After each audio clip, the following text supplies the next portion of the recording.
Hello and welcome to the Evergreen Habitat for Humanity ground lease reading. We are doing this just because we feel it is very important when people are doing legal documents that you know what you are signing. And so today we are going to go over that legal document with you.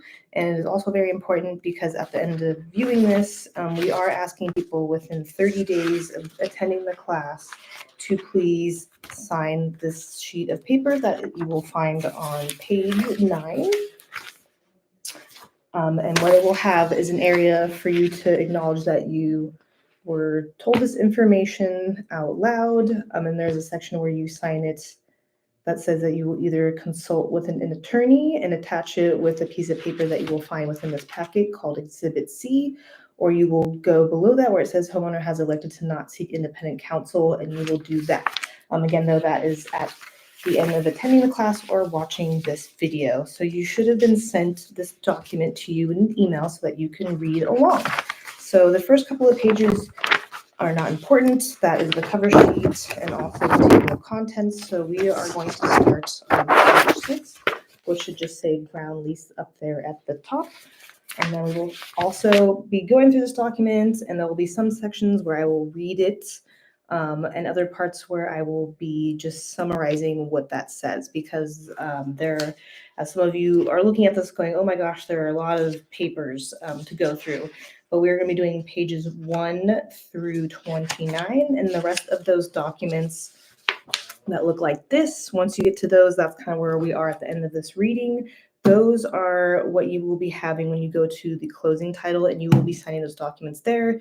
But we just want to give you documents so that you have them ahead of time and can kind of go over them and look over them before you go ahead and do that. So we shall start. So it starts off where it says this lease entered into this day. So it'd be whatever day that you are having this, of whatever month, of whatever year, between Evergreen Habitat for Humanity through its Habitat Home Trust, or as we're labeling throughout this document, HHT, and blank, collectively the homeowner. So the folks that will be signing these documents will only be those that are on the mortgage. So if you are an applicant or a co-applicant, but if you are an adult in the house and you are not on the mortgage, then you do not have to worry about this class or signing this piece of paper.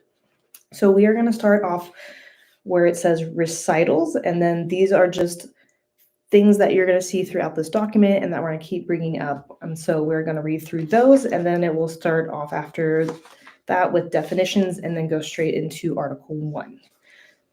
So recitals A, HHT, again, that is the Habitat Home Trust, is organized exclusively for charitable purposes, including the purpose of providing home ownership opportunities to those who would otherwise be unable to afford home ownership. And we're talking about the traditional markets.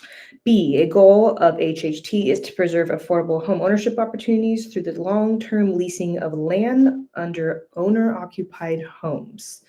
C, the leased land described in this lease has been acquired, was developed, and is being leased by Habitat Home Trust in furtherance of this goal. D, the homeowner shares these goals and objectives of the HHT and has agreed to enter into this lease not only to obtain the benefits of homeownership and to access the financial assistance HHT provides to homebuyers through its homeownership program, but also to preserve permanently the financial support provided by HHT and other funders by restricting the sales price of the home at resale.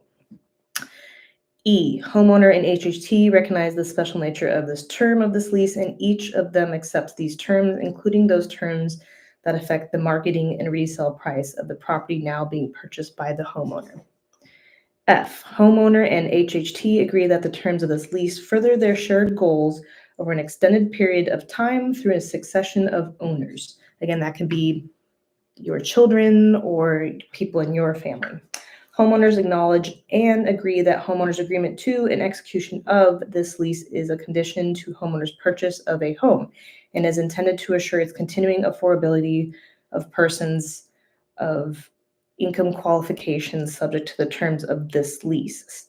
So then again, For you to buy this home, you do need to sign these documents letting us know that you are okay with the fact that you are buying a home as part of a house trust.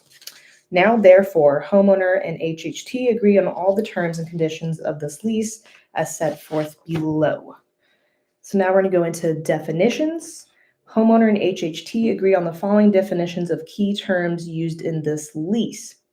Association, the nonprofit corporation formed to administer the town home, community, scattered sites community, and developments, the members of which are the owners of the home within that area. Base price, this is a little funky, but this is basically just explaining how the price of your home was come up with. So that is blank, which is the total amount paid by homeowner to purchase the home and was calculated as follows. 1, the original principal balance of the first mortgage loan, which is the initial loan that you got through a lender. 2, and this is not for everyone, but this applies to some, is if there was a second loan on top of that. 3, any unforgiven down payment assistance and deferred loans provided to the homeowner. So that's where we go out and find those subsidies for you or commerce money to help bring down the price of your home. Any cash contributed by the homeowner to purchase the home. So if you put down any money, any closing costs and prepaid taxes, assessments, and other amounts paid by homeowner at closing. The term base price shall not include X, any deferred loans received by HHT to acquire and or develop the home, or Y, the difference between the amount originally paid by homeowner to purchase the home and the initial value at the time, which differences reflect the financial support provided by HHT to the homeowners throughout its home ownership program, and which value remains in the land HHT continues to own. Base price ratio, a fraction, the numerator of which is the base price and the denominator, which is the value of the home. The parties agree that the base price ratio is blank % for the home subject to this lease. Again, some of these things will not be done until your closing. Event of default, any violation of the term of the lease unless it has been cured by homeowner, as in cured as in like you have gone through the process of fixing that issue by homeowner or the holder of the permitted mortgagee in this specified period time after written notice of default has been given by HHT.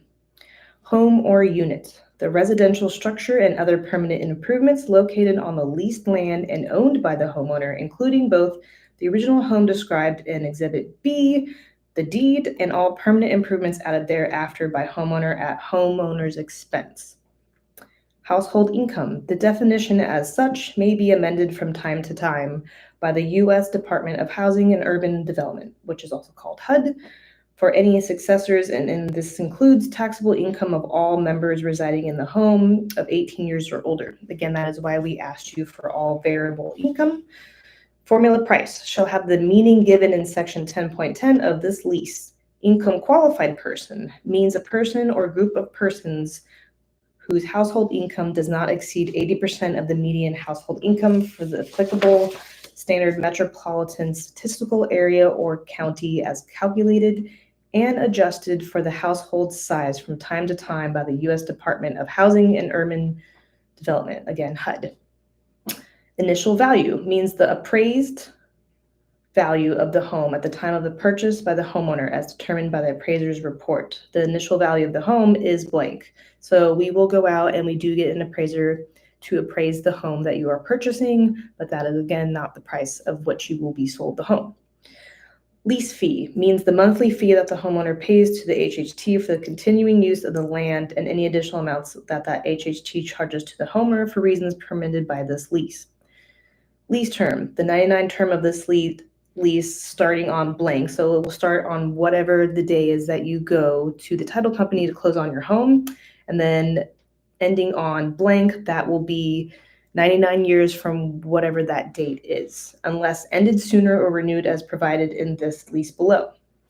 Leased land, the parcel of land described in Exhibit A, leased land that is leased to the homeowner. So again, things that are called exhibits, those will have been done when you go to signing.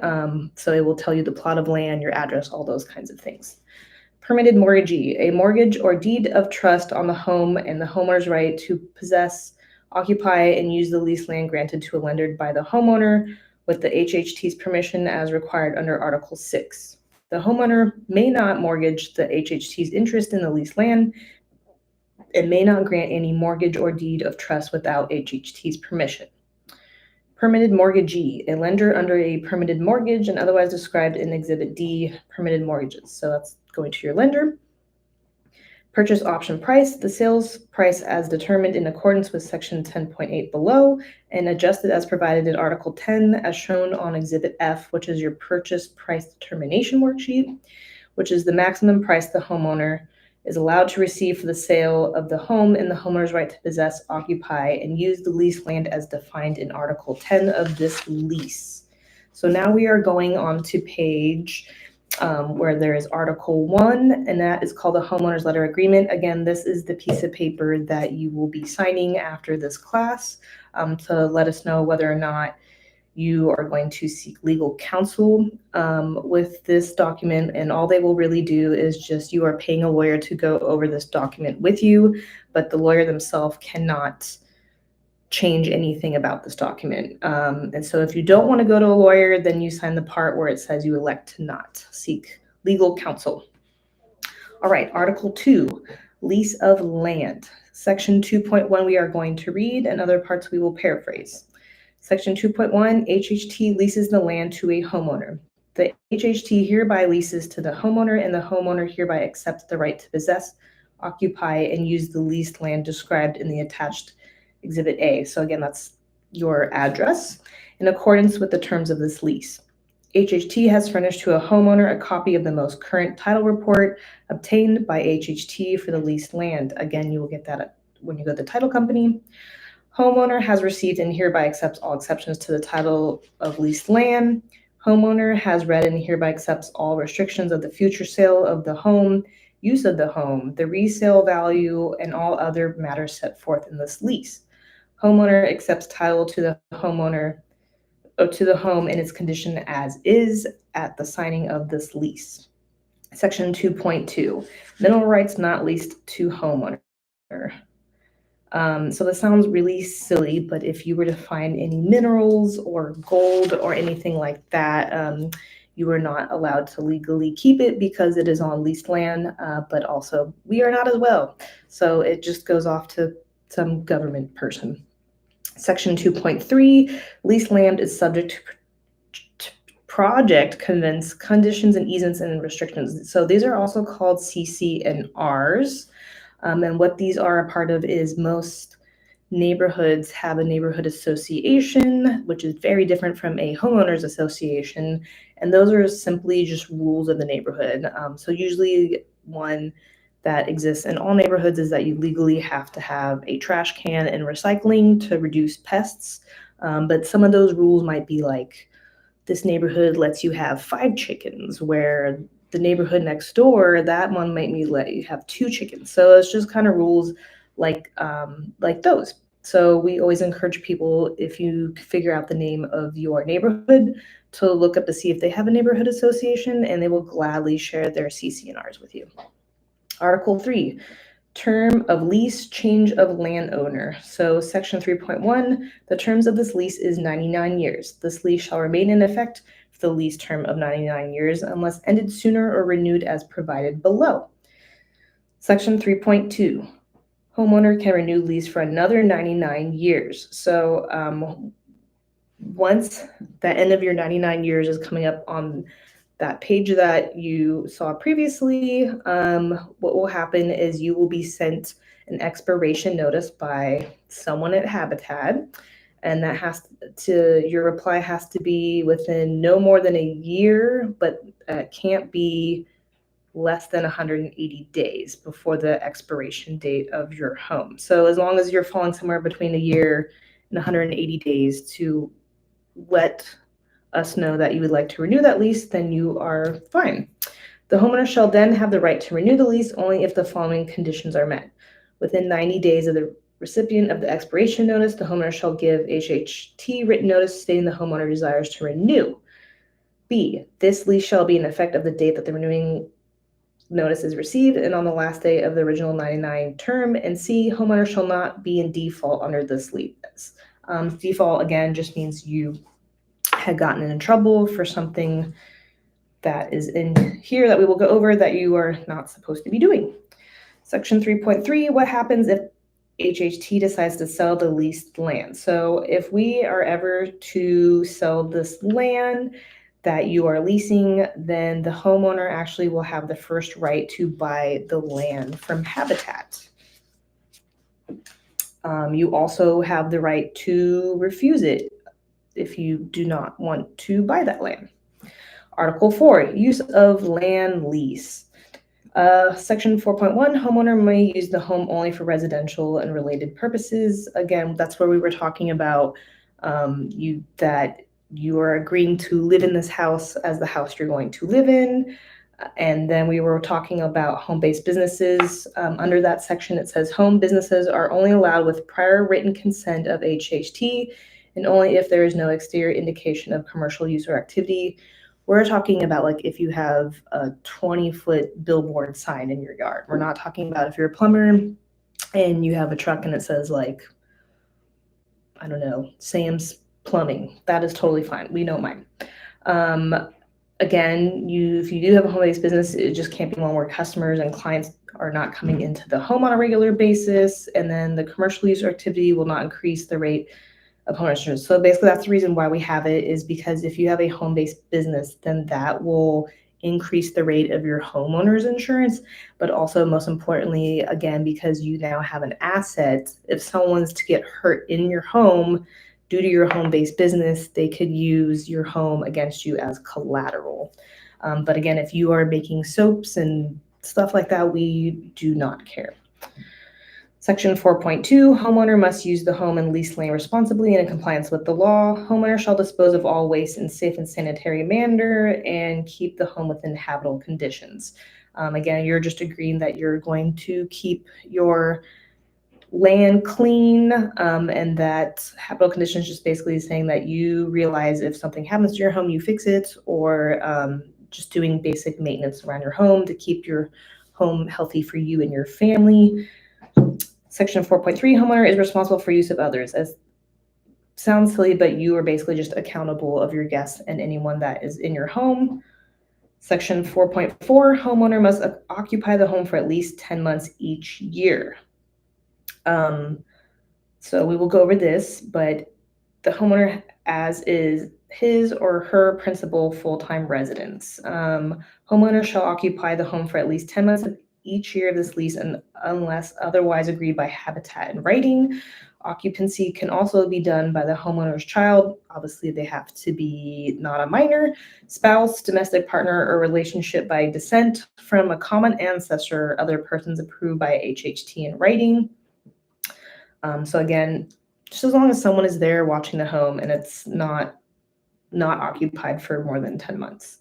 The period of non-occupancy constitutes permission to the subleased land, which is prohibited under section 4.5 below. Section 4.5, neither home nor leased land may be assigned. What that is talking about is that you will not sell without letting us know, sell it off to a developer, and that you are agreeing that you will not rent out your whole house as like an Airbnb or Verbo. But again, if you need to move in Aunt Sally or you need to rent out a room to help you out with your mortgage and bills, that is not our business. We're talking about you moving to Arizona and then you're leasing out the whole house without us knowing. Section 4.6, HHT has a right to inspect the leased land, except for the interior. So we are going to paraphrase this a little bit and read a couple of parts. So the only time that we would be coming into your house is if there was an emergency and we have to come in and assess the damage. Otherwise, we will never come into your home. We will have 2 regular inspections that may be carried out in a single 12-month period, and it will be done from the exterior. And basically, that's just to make sure that someone is still living at that home, but it's not for us to come and see what you're doing or we don't care if, you haven't cut your grass, that's kind of on you. If Habitat has received an intent to sell notice described in section 10.4 below, then Habitat has the right to inspect the interiors of all structures to determine the condition prior to sale.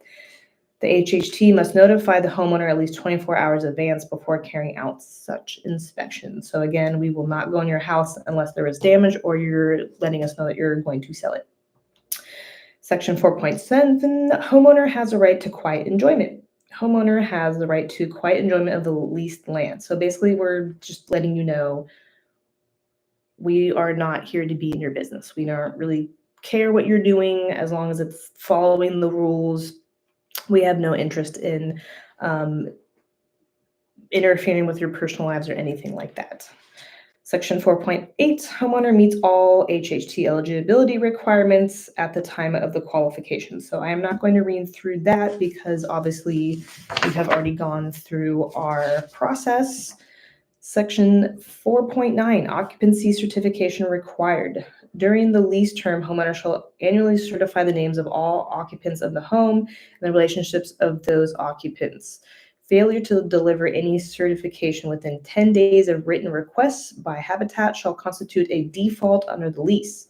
If the certification is not delivered within the 15 days after notice of such failure is given to HHT by the homeowner, any occupancy certification of other certifications or representations made by a homeowner in connection with this lease or acquisition of the home is later determined to be false, misleading, or fraudulent in respects to HHT shall be entitled to pursue its remedies under section 12.4, subject to all rights of permanent mortgages in this lease, the permitted mortgage, and the community land trust ground lease writer. So basically what this is just stating is that, part of it is talking about, so once in a while we will reach out to you just to, like maybe we'll have a spaghetti feed or something like that. And the only reason we care about who is residing in the house is, again, just to make sure that you are actually still living there and you haven't like moved away without us knowing or sold the house without us knowing. Other than that, you can move in whomever you would like into your house, and it is not our business, and we are not going to, you would not get in trouble for doing so. Article 5, lease fee. Section 5.1, amount of lease fee. The homeowner shall pay Habitat and Humanity in advance an annual lease fee of, and it says $360 in return of the continuing right. But instead, what we are doing is just charging you $30 a month as of now. These fees can go up and down, but that is all wrapped up into your monthly mortgage. So I would not even worry about that because that's just something for you not to stress out about. And then B, additional rent, associated assessments, we don't need to worry about that as well. And then C, additional rent, deferred maintenance costs. The only time your fee could increase, one of the instances would be that deferred maintenance costs, meaning you go to sell your home and it turns out you just didn't upkeep the home. And now for us to resell the home to another income qualified family, or maybe even someone you sought out to buy the home, if it looks like you ripped out all the cabinets and put holes in the walls that are not normal wear and tear, then we will have to spend the money to fix those things before we are able to buy them. So those that amount will not return to you in a sale. Section 5.2, when the lease fee is to be paid, the lease fee shall be payable in advance. But again, this is something that will come, and usually your mortgage is due at the first of the month. So usually it's just going to be due at the first month and it will be included with your mortgage. Section 5.3, how the amount of the land lease has been determined. That was determined by Habitat and the board and people part of the Habitat Home Trust. Section 5.4, Habitat may reduce or suspend the lease fee to improve affordability. So at any time, if we feel like this monthly fee is hindering people's lives or causing an issue, we do have the power to remove it altogether if we feel like it is hurting families and individuals more than helping. And if people are curious about what that fee could be used for, land lease fees can be used towards other people's homes, fixing your home, and other things. So it's just a fee we collect for the land in case we need to do improvements on that land. Section 5.5, fees may be increased from time to time. If there's ever to be an increase, though, just know that it can only be 2% a year. And so currently with the fee being $30 a month, if you times that by 0.02, that comes out to 60 cents. So it will never go up, like we'll never go from like $30 to $50 a month, because we legally can't do that. And anytime we do increase something or do anything, you will be notified first. It does state in section 5.7, if you are late, though, with the fee, there can be a 12% interest attached to that. 5.8, HHT can collect unpaid fees when home is sold. Again, that's stating if we were to help you out with damage from a fire, or again, when we go to sell the house and it's just in disarray and we have to fix things, again, those that amount will not be given to you at the sales because we had to pay our own money to fix the home. Article 6, taxes and assessments. So 6.1, homeowner is responsible for paying all taxes and assessments. I know that's wild. But basically this is just stating that you understand you're responsible for paying all the property taxes, as well as your homeowner's insurance. But do remember that one of the perks of being a home trust is your taxes are assessed at a lower rate than everyone else. And when you prove that you paid those taxes, keep that, please, because at the end of the year, when you file with the IRS, you can actually write those off. So it's always good to keep a lot of these receipts for uses such as that. 6.4, if homeowner fails to pay taxes, HJT may increase lease fee. So if we find out that you're not paying your property taxes, then there could be an increase on your land lease temporarily until you fix that. And then 6.5, party that pays taxes must show proof. So again, just keep a photocopy of receipts in case you ever have to prove that you paid your taxes. Article 7, the home. Section 7.1, homeowner owns the home. You own all the structures, including the house, the fixtures, and other improvements that were purchased, constructed, or installed by the homeowner on your land. So you still own all that. Also, though, if the homeowner shall neither sever, remove any part of the home from the leased land, or demolish the home. That I know to some is sounding like, what are you talking about? But we have unfortunately had people do things like in a divorce, they were upset about the process of, splitting goods in half, and instead the person lit the house on fire, so there was no longer a house. So that is kind of what that's talking about. It's talking about physically removing or destroying parts of the home so that they are no longer a part of the land. Section 7.2, homeowner purchases of home. Upon the signing of this lease, the homeowner is simultaneously purchasing the home located on that leased land. Habitat shall transfer title to the home to the homeowner's warranty deed. Again, so that when you go to closing, you will have a piece of paper saying that you own that home. Section 7.3, construction carried out by homeowner must comply with certain requirements. So, and it sounds silly, but it says all costs shall be paid by the homeowner. So you can definitely do construction on your home. The only thing that we are asking for you is it tells you under 7.3, a little bit below section C, that you need to collect all necessary permits from governmental authorities and should comply with all applicable laws, ordinances, and regulations, including the requirements of local and state public health authorities.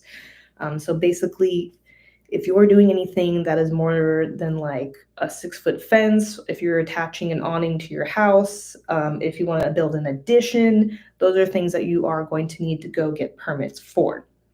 And now it says under section E, the footprint, square footage, or height of home shall not be increased or decreased, and new structures shall not be built or installed or in the home. That is not true. The only time that cannot physically happen is if basically there's just not enough room on your property for you to physically be able to do that, because sometimes there are invisible lines on a plot of land that are called easements, or there might be an area where there's pipes and stuff that just cannot be dug on. So it's always good, again, to call 811 dig before you do any kind of projects. Again, this is another reason why it's good to go get permitting, because they will know if there's parts of your land that you cannot build on. So if you do go plan to have that, you are just to let us know that you plan on do construction, and you do that to us in writing within 30 days prior to you starting that construction. And with that, you shall also turn in a written statement of why you are building something, a set of the drawings or flooring plans and dimensions of the proposed project, a list of necessary materials you will need, and a statement of who will work on it. So those are the things that you will return to us. And then it states, if Habitat finds it needs additional information, it will request such information from the homeowner within 2 weeks of recipient of homeowner's request. So if we're like, we need more information after you just sent all that things, we have 2 weeks from that date you send it to us to ask you for that. 7.4, homeowner may not allow liens to remain against leased land or home. No lien of any type shall attach to the HHT's title to the leased land. So what basically happens if you were to go out and you'd say you needed your whole roof repaired, because that's going to cost you about $20,000. That company will then put a lien on your home, so that basically if you do not repay them back for the work that is done, they can actually use your property against you to help take those fees and pay for that project. But because we own the land, that causes a bit of an issue. And if you are able to get a lien on your home and you're not able to pay that, then we just ask that you let us know within 60 days of that lien being filed against you. And it states under 7.4, the Habitat may be able to help you out with that and pay that off. But again, remember, if we are helping you pay something off, that means that we're going to record that. And then when you go to sell your home, those fees will be reduced from the money that you get back, since we went and helped you out. 7.5, homeowner is responsible for services, maintenance, and repairs.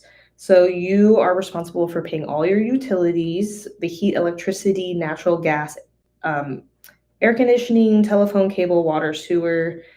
And then you are also responsible for making any repairs to your home if something was to happen to your home. And that is another reason why we have homeowners insurance.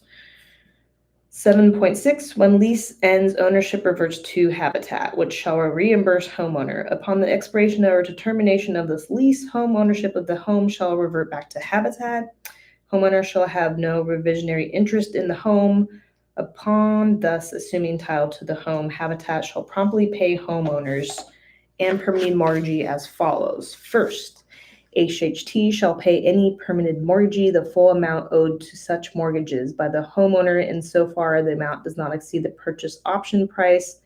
In no event shall the total amount that Habitat is required to pay the mortgagee greater than the purchase price option. So what that's saying is, if you bought your house for $250,000, that is the amount that essentially you would be getting back. Again, that is not counting your equity that you've built in your home, and it's not counting any additions or things that you might have done to improve the home. It's specifically talking about the initial price that you bought the home for. Second, HHT shall pay the homeowner the balance of the purchase option price calculated in accordance with Article 10 below as of the time or version of the ownership, less the total amount of any unpaid lease fees and other amounts owed to the HHT under the additional liens or other charges related to the home which may be assessed against the home. If the homeowner fails to clear such liens or charges, the balance due the homeowner shall also be reduced by the amount necessary to release such liens or charges, including reasonable attorney fees incurred by Habitat. Again, that's just talking about if you get yourself in legal trouble with mediation, if you get a lien on your home, or say something happens to your house and your homeowner's insurance doesn't cover it, if we had to help you out with it, again, we would take that amount away from what you're being given at the time of sale. Section 7.7, development rights. Homeowners shall not undertake development of the leased land or home or attempt to assign or transfer development rights. So we're just basically saying that you can't sell your home to a developer. Article 8, financing. Section 8.1, homeowner cannot mortgage the home without Habitat's permission. The homeowner may mortgage the home and his or her interest in the leased land only with written permission to Habitat. Basically pulling out equity. So you must ask us first about that. Section 8.2, by signing the lease, Habitat gives permission for original mortgagee. So by signing this lease, Habitat gives written permission for any mortgage or deed of trust signed by the homeowner effective on the day of the signed lease for the purpose of financing a homeowner's purchase of the home.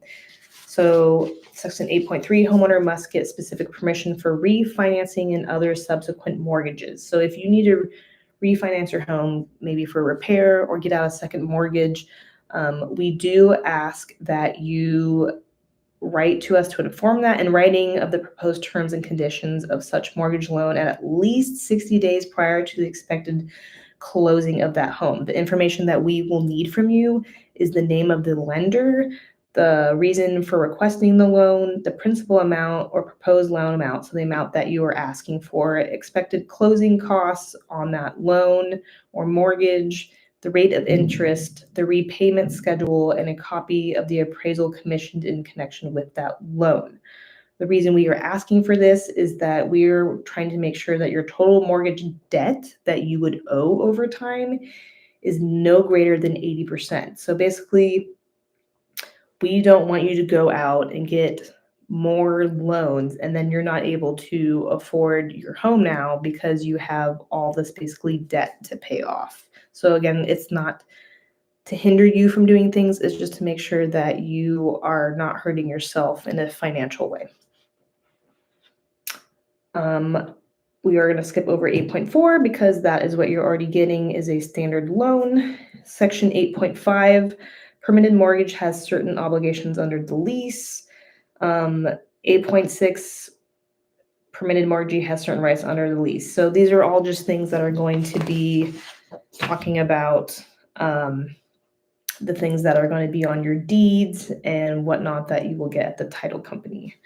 Section 8.7, in the event of foreclosure, any proceeds in excess of the purchase price will go to Habitat. If amount given is more than basically your purchase price option, then the remaining amount is gone to Habitat. Homeowner shall hold such amount in trust for Habitat as a full sole beneficiary and shall promptly pay amount.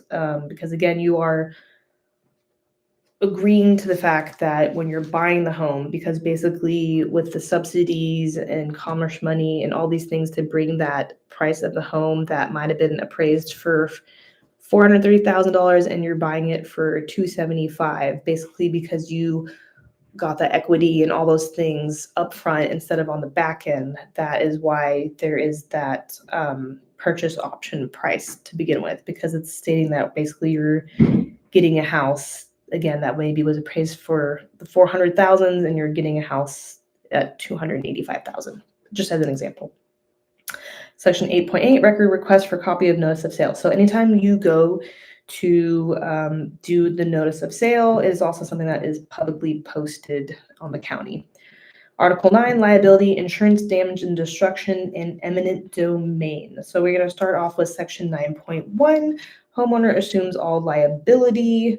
So basically for your possessions, occupancy, and use of the leased land. So you understand that you are liable for anything that happens on your land or in your home. Section 9.2, homeowner must defend Habitat against all claims of liability. However, HHT shall remain liable for injury of damage due to the sole fault, gross negligence, or unintentional acts or omissions of Habitat or other Habitat agents or employees. So what the section is saying is that if you were to be sued or things like that, that you would, as us being the landholder, would defend us. But the only time that we would be liable is if the injury or the issue came from one of our staff members or maybe one of our subcontractors. So that's when we would be liable. Section 9.3, homeowner must reimburse HHT in the event under the terms of this lease. HHT shall be required to pay any sum that is the homeowner's responsibility or liability. The homeowner shall reimburse Habitat for such payment or reasonable expense caused by their void. So what this is talking about is kind of the section above, is that if something was to happen, you were sued, that you would reimburse us for such payment for that issue if we are to have to get legally involved. Now we're going to go on 9.4. Homeowner must insure the home against the loss and must maintain liability insurance of home and leased land. So when you are in your pre-closing stage, we will have you go out and get homeowners insurance. This is just standard. Everybody who owns a home has to legally have homeowners insurance. The only time that you will need to purchase a home with something like flood insurance is if you're living in a flooding zone. So unless we let you know that you're buying a house that's in a flood zone, you do not need to get such things. That's another reason we have you go out and then show us the quote for your homeowner's insurance, because we also want to make sure that you are not being talked into getting things you do not need to be paying for, and to make sure that your quote is affordable. Because again, you have to remember that your homeowner's insurance and all those things are going to be tacked on to your mortgage payment, and that will be your overall monthly payment. So we just want to make sure, again, that those are affordable for you. And we would tell you if we think it's too much money, to be honest with you. And again, that's just to also insure your home and your property. 9.5, what happens if my home is damaged or destroyed in the event of a fire or other things, which we have had happened. Hopefully your homeowner's insurance will help you out with that. But if it is just, as it's stating in here, in the paragraph where it starts with if homeowner or if applicable association. So if it's physically impossible, or that the insurance that you have does not pay for the full cost of the necessary repairs and you cannot afford it, then you can actually come to us and notify us, and we may be able to help you resolve that either through our own repair program or just being able to help you out with the funding for that. But we do request that you ask for that help within 90 days of the date of that occurring so that we can help you out. Section 9.6, what happens if some of all the land is taken for public use? So this section is talking about eminent domain, and what that is, and that's something we just do not have control over, is if the government comes in and they want to take a sliver of your land to the whole piece of land to do something like a bike trail or a freeway on-ramp. So what would happen is if they just took a little piece of your land, then your land lease would be reduced because obviously your plot of land now has just become somewhat smaller. And in the same section, it's talking about, which that would be under 9.7, but then we're talking about what would happen in 9.8. That is talking about if your whole house somehow is taken over eminent domain or is damaged, then Habitat shall take responsible steps to allow homeowner to purchase another home or another parcel of leased land owned by Habitat if a home is available. So if we have housing stock available, we would let you look at those homes and move into another home instead of you worrying about, oh my gosh, what am I going to do? Article 10, the transfer of a home. 10.1, intent of this article is to preserve affordability.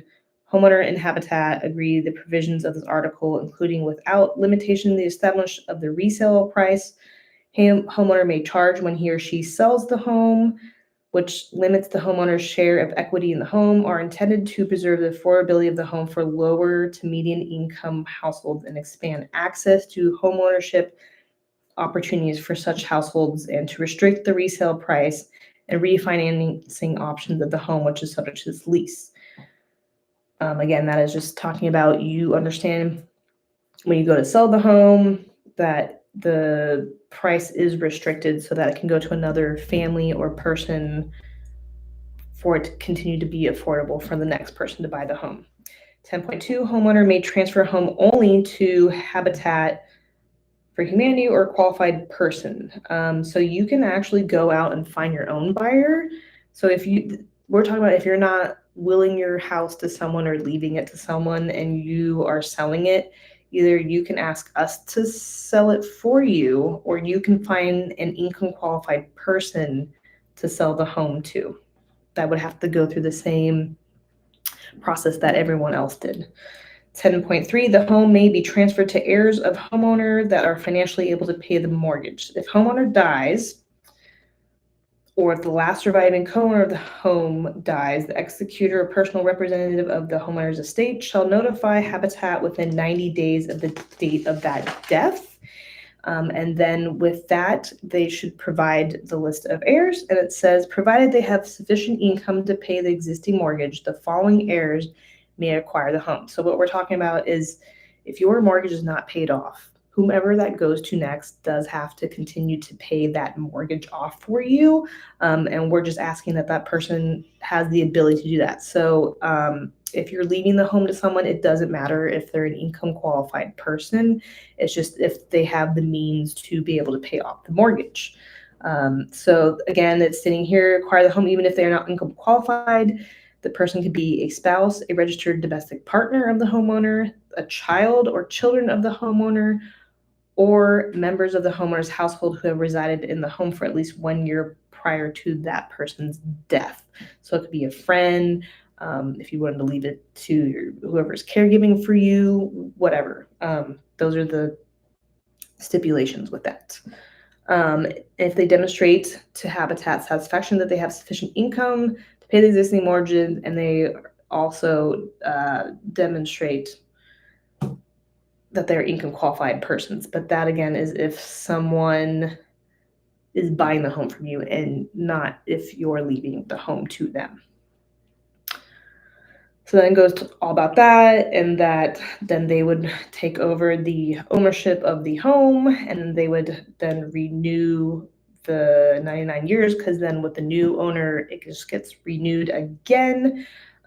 Section 10.4, homeowner must give notice of intent to sell. In the event the homeowner wishes to sell, they shall give a notice, including a statement as to whether homeowner wishes to recommend a prospective income qualified person as the buyer, or you would like us as Habitat to go ahead and do that. So when you go to sell your home, we do have the right to purchase the home from you first, but we will let you know that during the intent to sell time. But if we don't within 45 days find a person to do that, or we just drop the ball and we don't buy the house from you within 45 days, then that kind of voids that. And then at that point, you can sell the home to an income qualified person of your choosing. And then the homeowner may recommend to Habitat prospective buyer who is an income qualified person and is prepared to submit a letter of agreement indicating informed acceptance of the terms of the lease or new ground lease. Again, that's that piece of paper we're just having you all sign after this class, that they understand that they're becoming part of a land lease and whether or not they want to go after legal counsel to look at this document or not.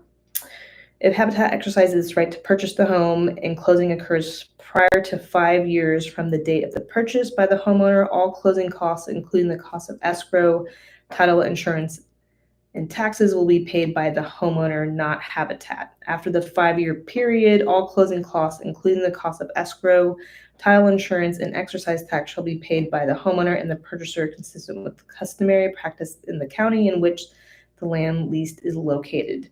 However, homeowner or the purchaser shall be solely responsible for payment of any assumption of repayment fees imposed by lender by reasons of their sale of the home.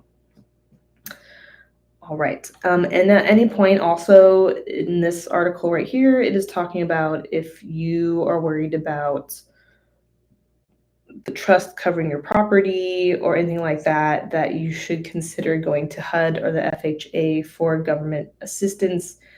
Using the forbearance relief, or the homeowner is also needing relief under HUD's temporary mortgage assistance payments. So if you at any point feel like you might be foreclosed on, or you're just falling behind mortgage payments, you can actually reach out to HUD under the mortgage assistance payment TMAP, and they will help you out with that.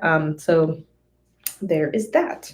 So, but basically that's stating is if you're currently in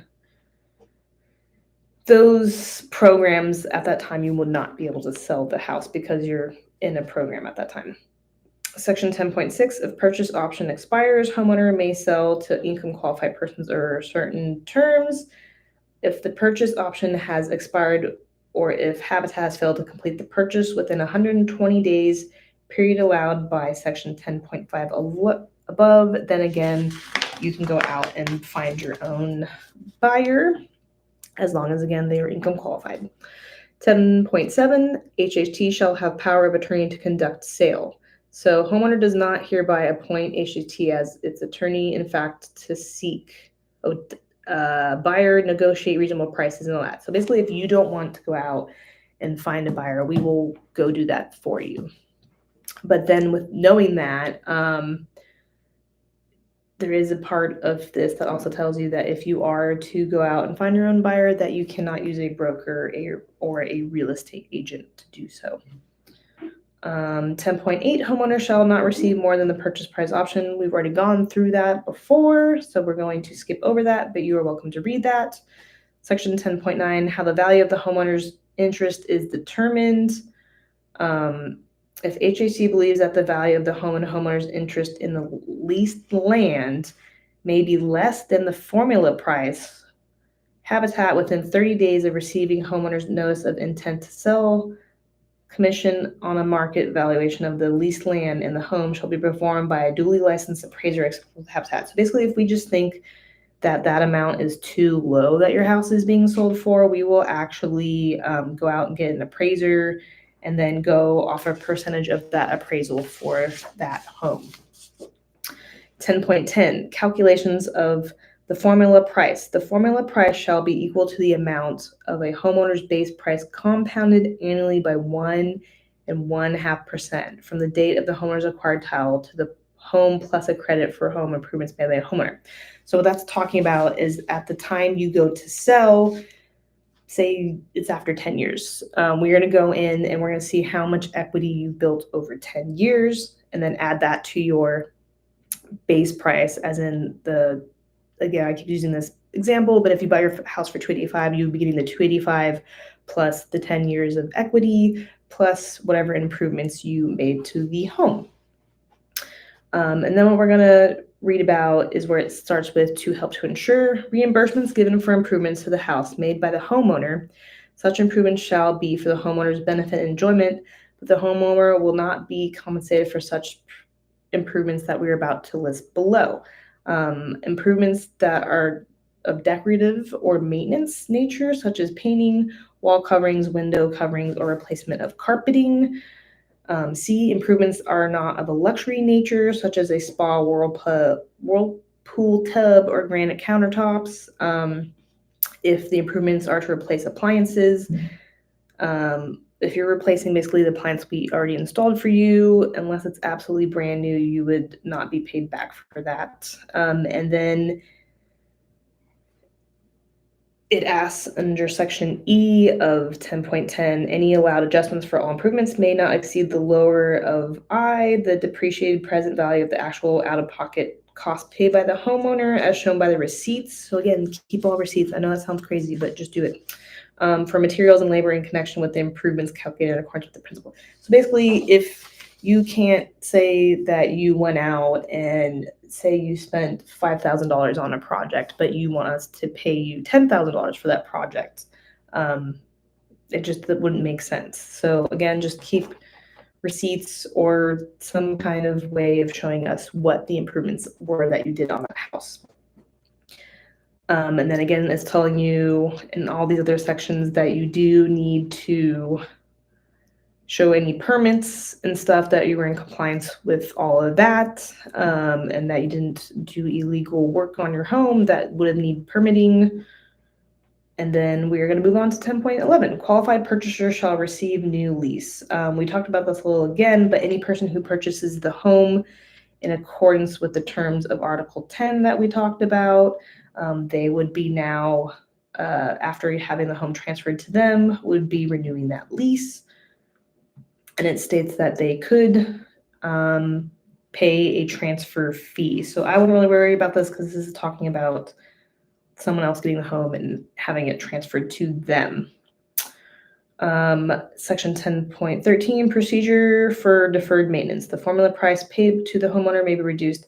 Again, we've already talked about this, that if you've done damage to the house and we have to go in and fix those things, that those things would come out of your overall sale price. And when we are looking for that, we will go in after you give the notice of intent to sell, and we are going to look at the plumbing, electrical, and heating systems, make sure that they are in working order, and whether any violations of applicable building, plumbing, electrical, fire, housing, and other codes are occurring, to see if the walls, ceiling, and floors are clean and free of holes other than defects, except for, we understand, picture hanging and things like that, whether doors, windows, screens, and similar items are cracked, broken, or torn, whether appliances which are furnished as a part of the home are in good condition and repair, whether carpets, drapes, blinds, and similar features which were originally furnished to the homeowner as a part of the home or any replacement thereof are clean, free of holes, tears, defects, and whether the unit is generally free from damage other than normal wear and tear. Obviously, we understand that your house will not look perfect after 10 to 20 years because of people living in it. We're just talking about if you go around with a sledgehammer and you put holes in every wall. That's what we're talking about. And so if you, under section B of 10.13, if there's any deficiencies noticed, you will then be informed and we will go in and fix those. And again, those we will first give you 30 days to fix those yourself. And then after that 30 days, if you're not able to do that, then that's when we will go in and fix those things. And then that will come out of your sales price. 10.14, waiver of rights to petition under chapter 7.52 RCW. This section here is talking about giving up your rights to the home in case you are falling under unfortunate events like a divorce, a medical issue, things like that. You do have the right to give up your home. But then under section 10.15, it is stating that if you are giving up the right to your home, that Habitat is not liable to buy the home from you, and you cannot demand us to buy the home from you. Article 11, community and trust ground lease writer. I won't worry about this. This is talking about the actual writing of this document. Article 12, default. Again, these are things where something is happening, where you're getting in trouble for something, essentially. Section 12.1, what happens if homeowner fails to make a payment to HHT that is required by the lease? Again, we give you 60 days to correct that before any fees are given. 12.2, what happens if homeowner violates another non-monetary term of this lease? So that is talking about, like, if we find out you've moved out of your home and you're now using it as a Vrbo or Airbnb, we will give you 60 days after that notice to fix that issue. 12.3, what happens if a homeowner defaults as a result of judicial process? So things like involuntary bankruptcy, medical divorce, things like that. So if basically what the default means, or involuntary bankruptcy means, basically sometimes it's also be talking about if you aren't able to pay your mortgage and you're going into foreclosure, and if you're not able to fix those violations, Habitat has the right to terminate the lease or the purchase sale option. And if that happens, they will go through it. A termination process. In the case of the event of the default described as above, HHT may terminate this lease and initiate summary proceedings under applicable law against the homeowner, where we could repossess the entire leased land and home and expel the homeowner and those claiming rights through homeowner. Again, this is more if like you haven't paid your mortgage in months or something like that. In the event of a default, then, as provided in section 7.6, permanent mortgagee, an amount of equal to the purchase option price calculated in accordance with section 10.9 and 10.10 above, as of the time of reversion of homeownership, is less the total amount of any unpaid fees and other amounts owed to Habitat. Again, this is talking about if you had a lien on your house or have to pay for things and like the attorney's fee and you weren't able to do so, again, those will be taken out at the end of that sales price. what if this means we terminate the lease altogether? What basically happens if it comes down to that and we can't come to some kind of agreement, then when we terminate the land lease, then the bank can foreclose on your home, which we would not like to see. B, exercise option. In the case of any of the events of the default described above, homeowner hereby grants to the HHT or its assignee the option to purchase the home and homeowner's interest in the land. And within 30 days after the expiration of any applicable cure period, so that's 30 days after you've been given a time period to fix such issues, that HHT shall notify the homeowner and the permanent mortgagee of its decision to exercise its option to purchase the home, but no later than 90 days after Habitat gives notice to the homeowner of the intent to buy the home and land from you under section 10 or 12.4b, that Habitat or its assignee shall purchase the home and the homeowner's interest in the lease land for the purchase price option. All right, and then we're going down to C, declaratory or injunctive relief. This part is talking about if basically you went to go sell the home and the person you found that's a qualified income person is misrepresenting themselves and they're caught lying, then we would just stop the point of that sales at that point. Section 12.5, what happens if HHT defaults? The Habitat Home Trust shall not be in the default in the performance of any obligations under lease unless and until Habitat Home Trust has failed to perform such obligations within 60 days or such additional time as reasonably required to correct any default after written notice by homeowner to HHT to properly specify HHT's failure to perform any obligations. So if you find us at any point in default, then you can actually call us out on that, and we have 60 days to correct ourselves. Article 13, mediation and arbitration. 13.1, mediation arbitration are permitted. So you obviously are allowed to go and get a mediator or arbitration if something is happening, like you're having a dispute between you and your neighbor. But then under 13.2, it is saying that if you do go ahead and you do get mediation or legal counsel, basically what will happen is whoever ends up being at fault will be the person who has to pay all those fees towards the mediator or arbitrator. So basically it's unfortunately loser pays in that situation. Article 14, general provisions. We are going to skip this because this is talking about things like homeowners associations, which we currently are not a part of. But we will read section 14.2, which is whenever this lease requires either party to give notice to the other, the notice shall be given in writing and delivered in person or mailed postage prepaid by certified or registered mail. Return receipt requested to the party at the address set forth below or such other addresses designated by written notice below. And that is where we will have you write specifically like that. That is how we would like things addressed to us.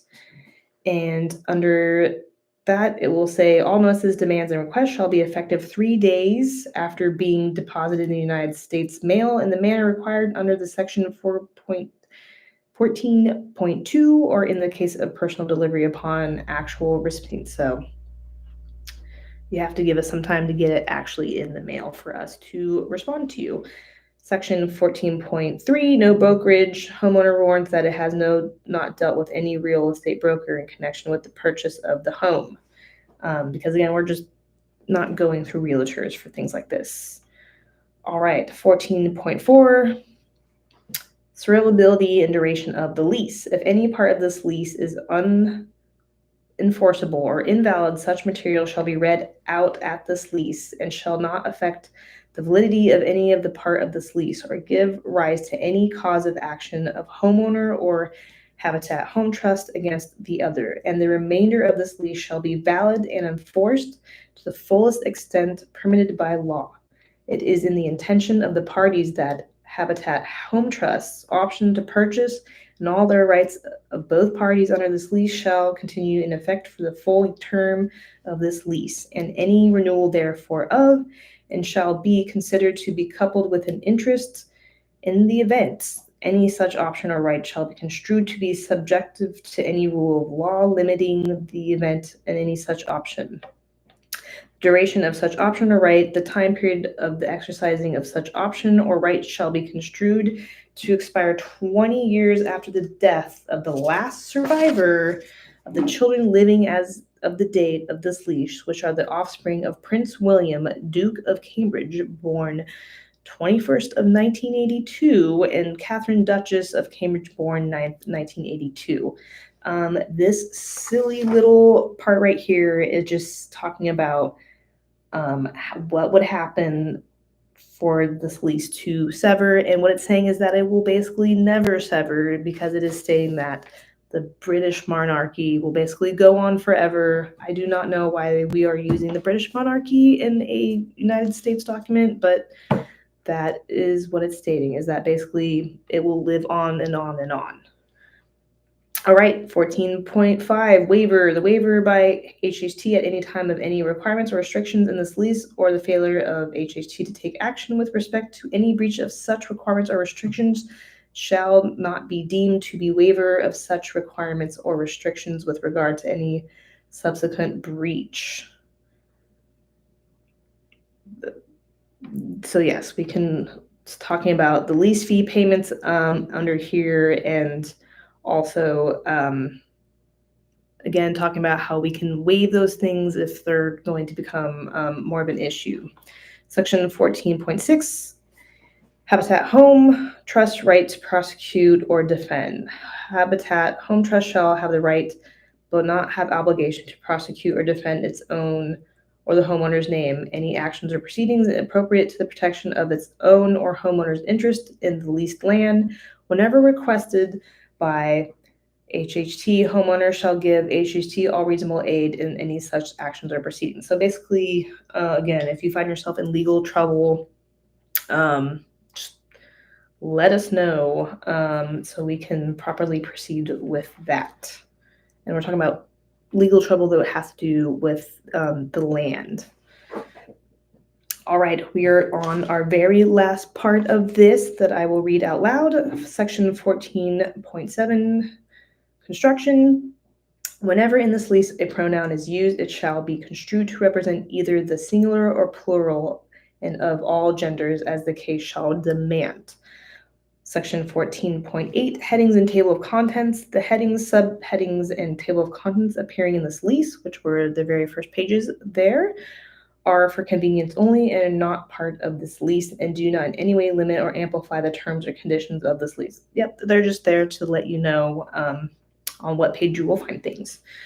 14.9, parties bound. This lease sets forth for the entire agreement between Habitat Home Trust and homeowner or homeowners with respect to the leasing of the land. It is binding upon and ensures to the benefit of these parties and in accordance with the provisions of this lease, their respective successors and interests. This lease may be altered and amended only by a written notice executed by Habitat Home Trust and the homeowner and or their legal representatives, or in accordance with the provisions of this lease and their successors and interest. Section 14.10, governing law. This lease shall be interpreted in accordance with and governed by the laws of the state of Washington and Clark County. The languages in all parts of this lease shall be in all cases construed according to its fair meaning and not strictly for or against Habitat Home Trust or homeowner. Again, so all the language in here has to specifically do with things in the state of Washington and Clark County. It is not things that we chose for it to be written. Section 14.11, attorney fees. In any action to interpret or this lease or appeal, therefore, of the prevailing party shall be entitled an award of reasonable attorney's fees and costs. Section 14.12, time is the essence. Time is of the essence in each and every provision of this lease. So that's kind of when we were talking about all those 20 days, 60 days, 120 days, all those timestamps on things for things to either be given to us or for someone to fix something. Section 1413, lease is binding on the home and the leased land. This lease shall run with the land and bind the home and other improvements located thereon and replacements thereof and the leased land for the benefit of the Habitat Home Trust and the homeowner and their respective successors, heirs, designees, and assignees. So, woo, we are done reading through that. Again, all these remaining papers that you see here are ones that are going to go to the title company. So I would not worry about that. Again, the only ones you need to look at and sign are page 9, that agreement letter, which will be attached right to this one right here, which is Exhibit C, letters of agreement. So that is the one that you will be signing for us to let us know whether or not you are going to go seek an attorney or not. So thank you again. We really appreciate you patiently sitting through this. We know it's very dry content and very, very long. So thank you very much.